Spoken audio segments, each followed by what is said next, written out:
당신은 북한에서 태어났다면 지금과는 완전히 다른 인생을 살고 있을 것입니다. 매일 아침 눈을 뜨는 순간부터 잠자리에 들 때까지 당신의 모든 행동이 감시받고 통제받는 세상에서 말이죠. 믿기 힘들겠지만 이것이 북한 주민들의 현실입니다. 그들에게는 당연한 일상이 우리에게는 상상조차 할 수 없는 일들인 거든요. 이제 북한 사회의 숨겨진 진실들을 하나씩 파헤쳐 보겠습니다. 북한 사회를 이해하기 위해서는 먼저 그들의 계급 제도부터 알아야 해요. 왜냐하면 이것이 모든 북한 주민의 운명을 좌우하는 가장 중요한 요소이기 때문입니다. 북한에서는 태어나는 순간부터 당신의 미래가 결정되죠. 부모의 출신 성분에 따라서 말이에요. 북한의 출신 성분 제도는 세 개의 거대한 피라미드로 구성되어 있습니다. 맨 위에는 혁신 계층이 있고, 중간에는 동요 계층, 그리고 맨 아래에는 적대 계층이 자리하고 있어요. 이 분류는 해방 이후 토지 개혁과 한국 전쟁 시기의 행동을 바탕으로 만들어졌는데 한번 정해지면 절대 바뀔 수 없습니다. 혁신 계층에 속한 사람들은 어떤 삶을 살까요? 이들은 대부분 평양에 거주하며 좋은 직장과 충분한 배급을 보장받아요. 자녀들은 명문대학에 진학할 기회를 얻고 당 간부나 고위직에 오를 가능성이 높습니다. 반면 적대 계층은 정반대의 삶을 살아야 하죠. 이들은 변방 지역으로 추방되어 감시와 차별 속에서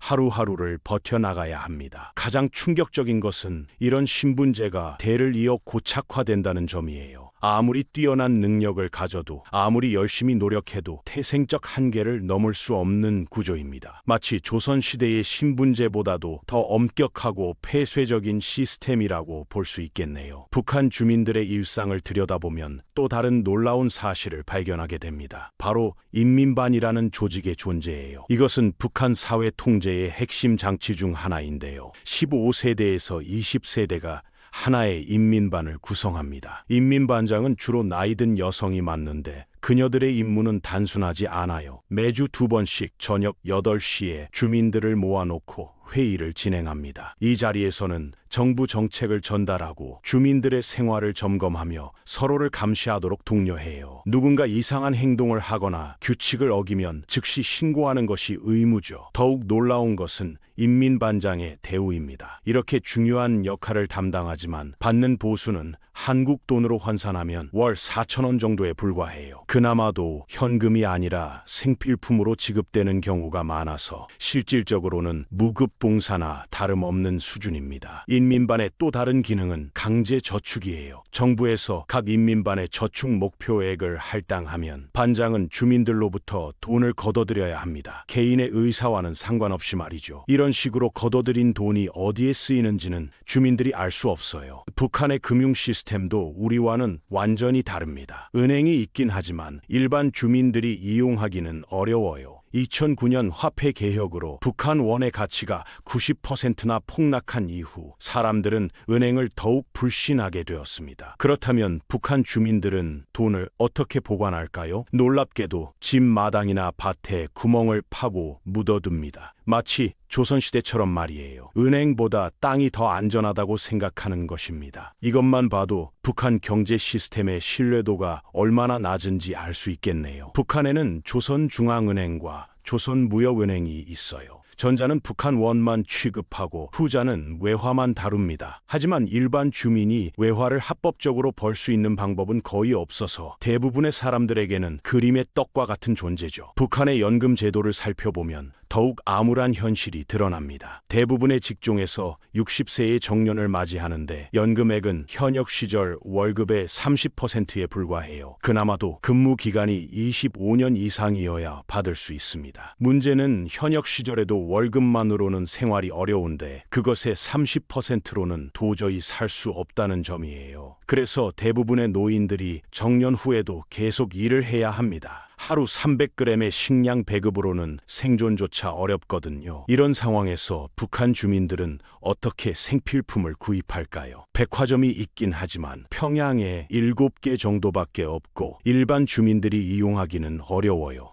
백화점에서 물건을 사는 과정도 매우 복잡합니다. 먼저 물건을 만져볼 수 없고 판매원에게 말해서 보여달라고 해야 해요. 구매할 때는 여러 창구를 거쳐야 하는 번거로운 절차를 밟아야 하죠. 대신 일반 주민들은 장마당이라는 암시장을 이용합니다. 여기서는 군부대에서 빼돌린 물건이나 중국에서 밀수입된 제품들을 팔고 있어요. 품질은 보장할 수 없지만 배급제가 무너진 상황에서는 생존을 위해 어쩔 수 없이 이용해야 하는 곳입니다. 북한 사진을 보면 안경을 쓴 사람이 유독 적다는 것을 알 수 있어요. 이유가 무엇일까요? 첫째는 경제적 문제입니다. 안경점이 평양에 단 하나밖에 없고 시력 검사도 제대로 하지 않은 채 대충 도수를 맞춰주는 수준이에요. 둘째는 사회적 편견 때문입니다. 북한에서는 안경을 쓰면 바보로 취급받는 분위기가 있어요. 특히 여성의 경우 결혼에까지 영향을 미칠 정도로 심각한 차별을 받습니다. 그래서 꼭 필요한 경우가 아니면 안경을 쓰지 않으려고 해요. 북한에서는 매년 9월 한 달 동안 인민체력 검정이라는 것을 실시합니다. 19세부터 40세까지의 남성과 미혼 여성이 의무적으로 참가해야 하는데 이는 국가 차원의 체력 관리 시스템이라고 볼 수 있어요. 검정 종목은 철봉, 넓이뛰기, 높이뛰기, 수류탄 던지기 등입니다. 재미있는 것은 다른 사람과 경쟁하는 것이 아니라 정부가 정한 기준에 도달하느냐가 중요하다는 점이에요. 불합격하면 재검사를 받아야 하니까 상당한 부담이 되겠죠. 북한 학생들의 생활도 독특해요. 의외로 방학은 우리나라와 비슷한 수준인데 인민학교는 연간 72일, 고등중학교는 60일 정도입니다. 하지만 방학이라고 해서 완전히 쉬는 것은 아니에요. 학교 청소를 해야 하고 3엔 40페이지 분량의 과제도 해결해야 합니다. 대학생들의 상황은 더욱 열악해요. 방학 기간에는 강제 노동에 동원되기 때문에 실질적인 휴가는 연간 4주 정도밖에 없습니다. 학업보다는 노동력 제공이 우선시되는 것이죠. 매년 5월과 9월에는 한 달간 수업을 중단하고 학생들을 농촌에 보내 농사일을 시켜요. 이 기간 동안 학생들은 농가의 한 방에 또 6명씩 모여 살면서 스스로 밥을 해먹어야 합니다. 거부할 권리는 없고 도망치면 퇴학당할 수도 있어요. 북한도 선거를 실시하지만 그 방식은 매우 독특합니다. 정부가 추천한 단일 후보자에 대해 신임 투표를 하는 방식이에요. 찬성하면 그냥 투표 용지를 투표함에 넣으면 되지만 반대하려면 그 자리에서 후보자 이름에 줄을 그어야 해요. 문제는 반대표를 던지는 행위가 현장에서 바로 드러난다는 점입니다. 이는 국가 반역으로 간주되어 엄벌을 받기 때문에 실제로 반대표를 던지는 사람은 거의 없어요.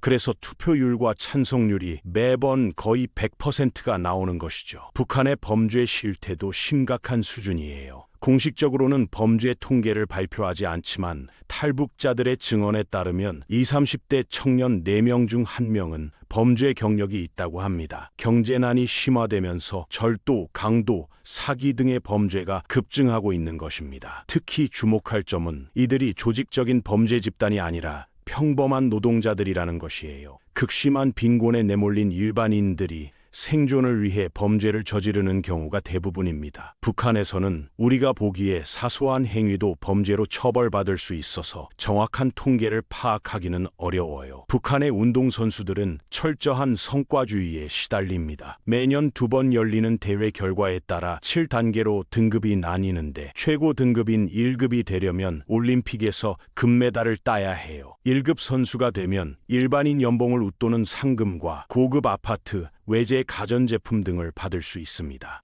하지만 대부분의 선수들은 어려운 생활을 해야 해요. 5급 이하 선수들은 5년마다 열리는 대회에서 성적을 내지 못하면 강제 노동에 처해지기도 합니다. 국제대회에서 패배한 선수들이 귀국 즉시 처벌받는 경우도 있다고 해요. 북한에서 가장 인기 있는 직업 중 하나는 외교관입니다. 출세가 보장되고 귀중한 외화를 벌 수 있으며 해외에 나갈 수 있는 몇 안 되는 직업이기 때문이에요. 하지만 진입 장벽이 매우 높습니다. 명문대학을 졸업한 4,500명 중에서 10-15명만 선발하는 좁은 문이거든요. 실력뿐만 아니라 출신 성분과 추천인의 존재도 채용에 큰 영향을 미쳐요. 일반인이 외교관이 되기는 거의 불가능하다고 봐야 합니다. 설령 해외 주재원이 된다 하더라도 감시가 매우 엄격해서 단독 외출은 일체 금지되어 있어요. 반대로 가장 기피하는 직업은 교사입니다. 사회적으로는 존경받는 직업이지만 실제 대우는 매우 열악해요. 학교가 방학이어도 교사는 쉬지 못하고 연간 휴가는 14일에 불과합니다. 사적인 일로 휴가를 내면 월급과 식량 배급이 줄어드는 제재까지 받아야 하죠. 북한에도 복권이 있었어요. 1990년대에는 추첨 과정이 텔레비전으로 생중계되고 당첨 번호도 대대적으로 발표되었습니다. 1등 상금은 당시 노동자 월급의 10년치 정도였는데 다른 나라에 비하면 적은 수준이었죠. 문제는 복권 가격이 월급의 절반 이상이어서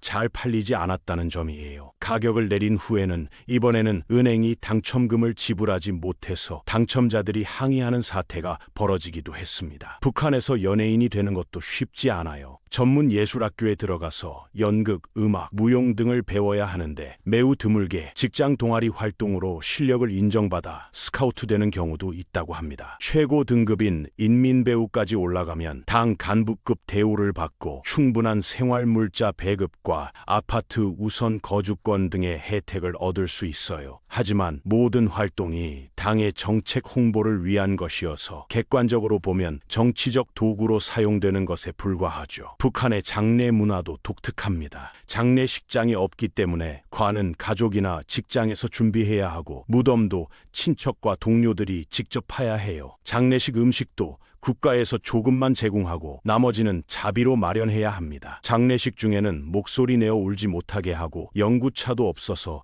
지방에서는 화물차를 이용해야 해요. 화장은 하지 않고 공동묘지에 정해진 장소에 매장하는 것이 원칙입니다. 부모가 사망하면 2인 4일 정도의 휴가를 받을 수 있어요. 최근 북한에서는 이혼이 급증하고 있습니다. 정부는 노동력 확보를 위해 출산을 장려하고 이혼은 복잡한 절차를 통해 막으려고 하는데요. 평양 거주자가 이혼하면 지방으로 추방되기 때문에 평양에서는 이혼자가 거의 없다고 해요. 하지만 전체적으로는 이혼하는 부부가 상당히 늘고 있어요. 주된 원인은 경제적 곤궁과 성격 불일치, 가정폭력 등입니다. 정부는 이런 문제를 재판이 아닌 교육으로 해결하려고 노력해요. 직장이나 인민반에서 이혼을 원하는 사람을 비판해서 강제로 화해시키려고 하죠. 북한은 60년 전에 의료를 무상화하여 의료 선진국을 자처하지만 현실은 전혀 달라요. 시설과 의약품이 부족해서 만족스러운 의료 서비스를 제공할 수 없습니다. 의약품은 장마당에서 구입해야 하고 입원할 때도 담요와 식기류를 직접 준비해야 해요. 치료비가 무료라고는 하지만 실제로는 의사에게 뇌물을 줘야 제대로 된 치료를 받을 수 있어요. 결국 돈이 많이 들기 때문에 빈곤층은 디센트한 치료를 받기 어렵습니다. 반면 김씨 일족과 고위 간부들은 전용 병원에서 최고의 의료 서비스를 받고 있어서 의료 접근권에 큰 불평등이 존재해요. 북한 사람들은 의외로 목욕을 좋아해서 국영 대중 목욕탕이 각지에 있어요. 목욕탕뿐만 아니라 이발소, 사우나, 헬스케어가 가능한 복합시설이 평양에 있습니다. 하지만 전력 부족으로 샤워에서 뜨거운 물이 나오지 않고 욕조에 뜨거운 물이 채워지지 않는 날이 많아요. 목욕을 제대로 즐기려면 10리터 양동이에 물을 받아서 석탄 난로로 직접 데워야 해요. 피로를 풀러가는 곳이 아니라 더 힘든 일을 하러 가는 셈이죠. 반면 자유경제 활성화로 부유층이 늘어나면서 개인이 운영하는 고급 대중 목욕탕이 인기를 얻고 있습니다. 국영 목욕탕 같은 문제는 없고 음식 제공이나 세탁 서비스까지 충실한 시설을 갖추고 있어요. 최근에는 사우나가 불륜 현장으로 사용되기도 한다고 해요. 사우나에는 부부룸이라는 고가의 VIP 룸이 있는데 권력자와 부유층이 애인과의 밀회에 이용하고 있습니다. 러브 호텔이 없고 감시의 눈이 엄격한 북한 사회에서 돈만 지불하면 밀실에서 둘만 있을 수 있는 사우나는 최적의 불륜 장소가 된 것이죠. 북한의 교육 시스템도 우리와는 많이 달라요. 모든 교육이 정치적 목적에 맞춰져 있고 비판적 사고보다는 암기와 순종을 강조합니다. 학생들은 어려서부터 지도자에 대한 무조건적인 충성심을 교육받으며 개인의 창의성이나 독립적 사고는 억압받죠. 특히 역사 교육은 완전히 왜곡되어 있어요. 한국 전쟁은 미국이 먼저 침공한 것으로 가르치고 경제 발전의 모든 공로는 김씨 일가에게 돌립니다. 외부 정보에 대한 접근이 차단된 상태에서 이런 교육을 받으니까 대부분의 주민들이 진실을 알기 어려운 상황이에요. 북한의 군 복무 제도도 매우 특이합니다. 남성은 10년, 여성은 7년의 의무 복무를 해야 하는데 이는 세계에서 가장 긴 복무 기간이에요. 복무 중에는 가족과의 면회도 제한적이고 외부 소식을 접하기도 어렵습니다. 군대에서의 생활도 매우 열악해요. 영양실조로 쓰러지는 병사들이 많고 의료시설도 부족합니다. 그나마 군대에서는 정기적인 식사를 제공하기 때문에 가난한 집 자녀들에게는 오히려 나은 환경일 수도 있다고 하네요. 북한의 정보 통제 시스템도 매우 정교해요. 라디오와 텔레비전은 정부가 승인한 주파수에만 고정되어 있고 인터넷은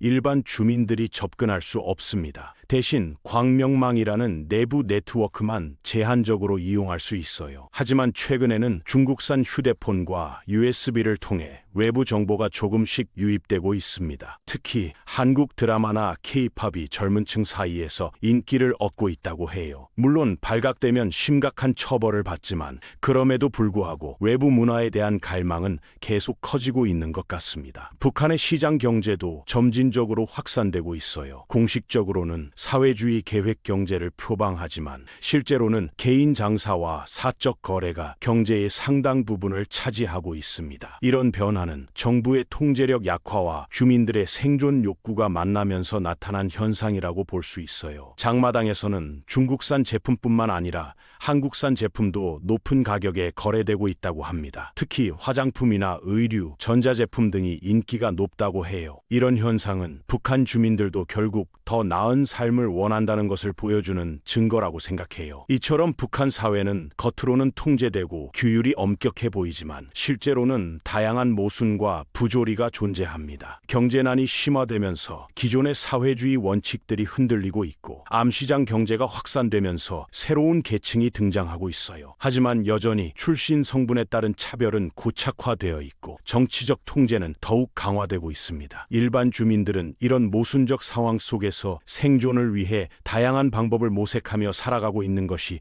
현실이에요. 북한 주민들의 이런 일상을 들여다보면 우리가 당연하게 여기는 자유와 권리가 얼마나 소중한 것인지 새삼 깨닫게 됩니다. 태어난 곳이 다르다는 이유만으로 이렇게 다른 삶을 살아야 한다는 것이 안타깝기도 하고 동시에 우리의 현실에 감사하게 만들기도 하죠. 언젠가는 이 모든 장벽이 무너지고 한반도 전체가 자유롭고 평등한 사회가 되기를 바라는 마음입니다.